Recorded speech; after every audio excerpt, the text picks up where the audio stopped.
Now I think we're ready to start working on some of the properties that'll change the look of the text itself.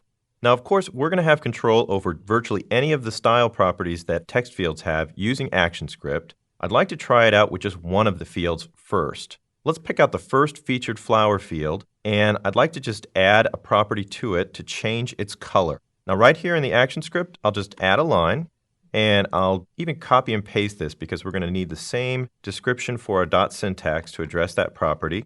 And we'll take a look at, let's say for an example property, text color. Now, in order to set the color in the program, we're going to be using a hexadecimal color definition. You can get that from the color panel anytime you need to. So I'm just going to open up the color panel here on the side.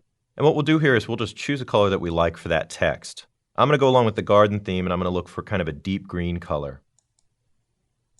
Now, as we modify colors in here and choose them, you can see a representative color that you've chosen right here. And in this box right here below, you've got the hexadecimal definition of that color. Now, for hexadecimal, you're using base 16 numbers, so every once in a while you'll be seeing letters show up in here. You can see there's a C. And in hexadecimal counting systems, our numbers go from 0 through 9, all the way up through the first 6 letters of the alphabet. So in this numbering system, F is the highest number. Now, I don't know too many people who count in hexadecimal, but what we can do if we've chosen a specific color is just copy the color code definition right off of here.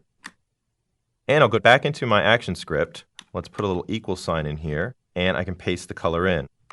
Now, if you're used to HTML, HTML uses a delimiter in front of the color in order to specify that this is going to be a color definition. And usually they use the pound sign. But inside of ActionScript, we're going to use 0x.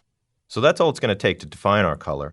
Let me finish out our syntax by putting a semicolon at the end, and let's try this one out. I'm going to test the movie again, and we should see that our first line of text is now coming in that exact color of green.